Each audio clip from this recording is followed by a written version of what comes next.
The test of frequency instruments, bass, drums, distortion. You stayed really composed for the first two of those things that you're grateful for, and then during the pasta you just lost it. That was it. I could see the smile on your face, or hear the smile on your face when you were talking about your pasta. No, when it comes to food, it's all of me. It's a bit of me. Yeah, you don't mess around. So let's talk a little bit about you. You started your career as a newspaper journalist. Mm-hmm. What made you so passionate about discussing masculinity and mental health, and I guess the relationship between the two as well? Yeah, so I've always been curious as to how people think and feel, and being really empathetic and really compassionate. And my big thing is about really trying to get to the grips of compassion and how men can become more compassionate to one another and compassionate to themselves as well as to everybody else that we encounter on a day-to-day. And I realized that a lot of people don't expect men to be compassionate. So growing up, I was a very gentle boy. I was a very caring boy. I was a very concerned kind of person. And then it's okay until you are around 10, 11, and then you are expected to be that boisterous, kind of rambunctious kid who always gets into fights, or you expect to be that person who plays sports all the time and all this stuff. And I was just very sensitive and very emotional, and it's one of those things where I was just kind of really consistently battling with thinking, am I doing it right? Am I doing maleness, masculinity right? Am I doing that right? And then over the years I just kind of came to a conclusion after reading things like from James Baldwin and reading books by my peers and a lot of people in writing and getting into that stuff and where we think. I realized that this is the kind of stuff I want to talk about. This is the kind of thing I want to get into, and seeing things like male suicides and depression and men not talking and all of this stuff, and people not talking in general. But obviously, as a man, my basis is to come from that perspective and branch out. But yeah, I just thought, let me start talking about it. Yeah, well, I think it's incredibly important. How did that impact you? That kind of feeling that almost like there's something wrong with me. This is my natural state, is to be this kind, compassionate, caring child. I don't want to go and have fights. I don't want to do that. This is what I actually want to do. It's just who I am. It's not, don't read into it. But then I guess you get that peer pressure. There's loads of different pressure that comes from all different angles. So what impact did that have on you? I guess as you go through almost like from being a child to being a man, I suppose.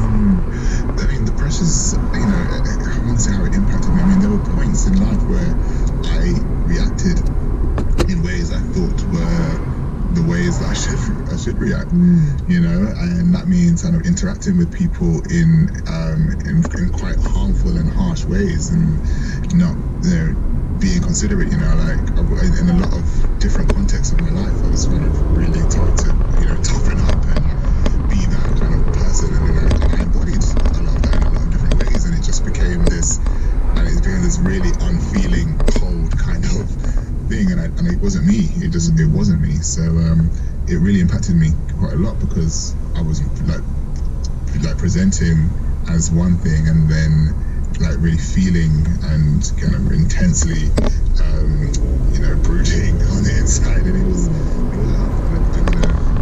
And when you're shamed not into talking and doing all these different things, you just don't speak, and and it's on the back of a anxiety attack and a nervous breakdown. I just thought, I can't do this. I need to go to therapy. I need to sit down and to talk about stuff. I need to there has to be another way, right? There has to be another way, absolutely. Yeah, and I, hearing you, I mean, I can even, kind of relate to that story. I lost my mum when I was a child, when I was 9 years old, and the way that it was kind of dealt with in my family was that we wear a brave face, and everyone just kind of smiled and, just kind of kept up appearances. But, I had an older sister, there was my younger brother and myself, and I guess my dad as well, and we were all dealing with things completely separately. And I found that as when I got to the stage, I guess that the point that you're talking about, where you almost have this, or you're having this breakdown, one of my biggest things was that I didn't know how to communicate, because I hadn't learned the art of communication, because I just thought that I had to keep everything in. So obviously you said you went to therapy, but how did you learn to get back to a place where you can express and communicate your emotions? It's really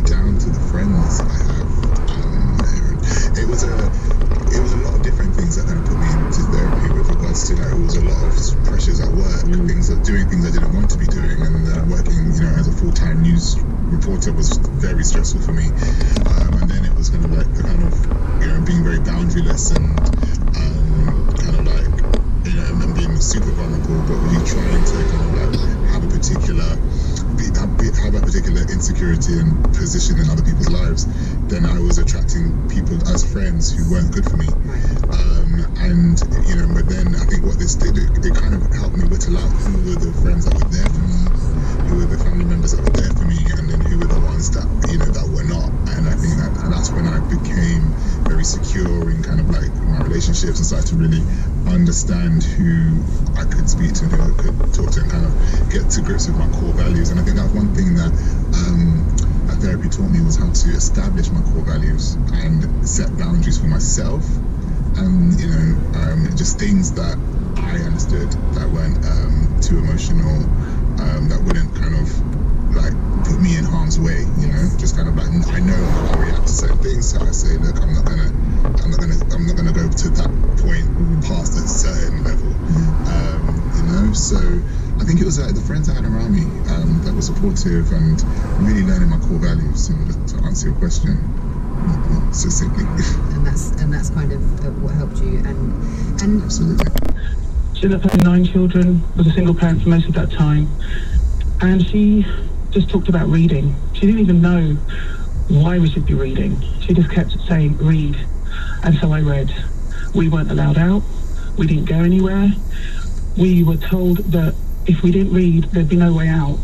I did not stop reading until I got a PhD. And then I went to why did you stop reading when you got a PhD? I meant reading for fun. I know you did. You got reading for fun. Now I read a lot, but not for fun. Yes, right. I went on, and then it was then that I was like, okay, so what do I do with this? I understood it as I got older, because I went to a very lower working class white school on an estate in South London, who were my great friends in primary school, and then in secondary school all of a sudden became really racist. I just didn't understand it. I feel like it sounds dramatic, but I had to run. I thought, I need to educate myself and get out of this environment as quickly as I can. But I come full circle now, and I have got out of that environment, and I'm living very well, and I'm married, and I have 2 young girls.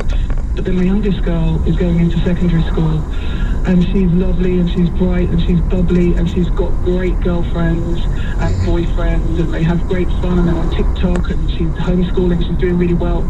And my fear is that all of those girls are going to turn on you. Not all of them, but you're going to start seeing what I've been telling you you're going to see since you were 4 or 5, because I'm much more equipped. I'm much more equipped than my mum was. I have more time. I'm not a single parent. I've got a supporting husband, a black husband that gets it, and that's why we're together. And we talk about it all the time. We're not trying to scare them. We're just trying to make them aware that it's going to be different for you. And look, Mummy's got a PhD, and she still struggles every day in the workplace. People still replace me with the name of the cleaner, even though I've got a suit on, and I'm 6 foot tall, and she's 4 foot 1, and I'm a size 12 and she's a size 18, and I'm dark skinned and she's fair skinned. I'm still replaced by the cleaner because I'm almost invisible, and that's not for everyone, but that's how it is. And how am I going to tell my bright, bubbly young girl that I've got to dampen your flame? I don't want to dampen your flame. She wants to be an actress. You need to shine bright if you want to battle through that, what I can only imagine must be fiercely competitive industry. Yes. So how do I dampen your flame? So what do I do?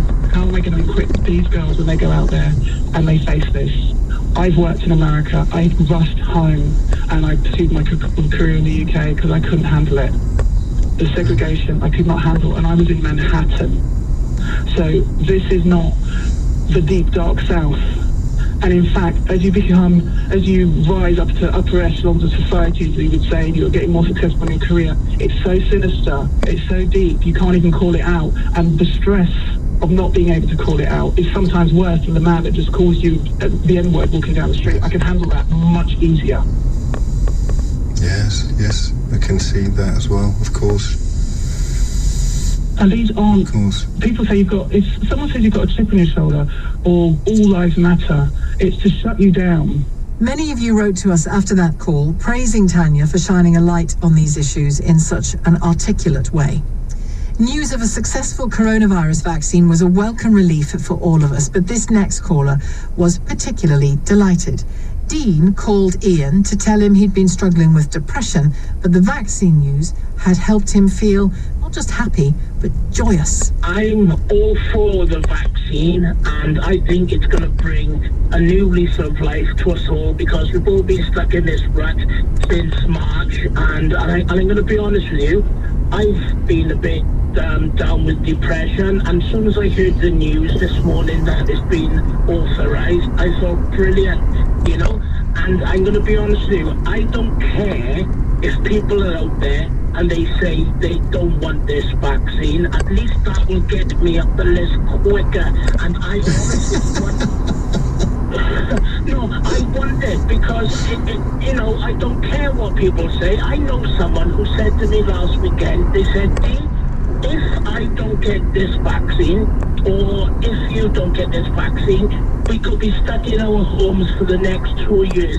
That's not what I want. I want to be embracing life. I want everything. And I'm sick and tired of listening to the people who don't want the vaccine saying things like, oh, it's going to make you ill. I'm going to be voting Tory for the rest of my life because my pen will go to Tory on the ballot paper. I'm sick of listening to that.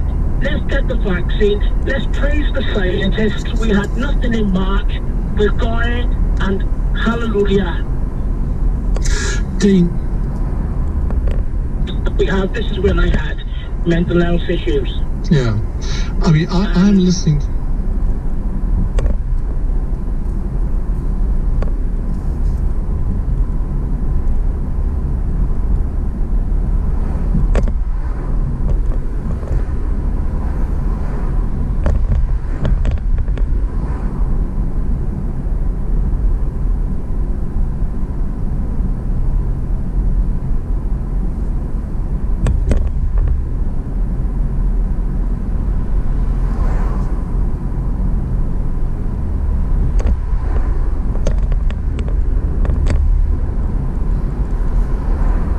Remember the first...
defy you not to have a smile on your face listening to Dean's positivity there.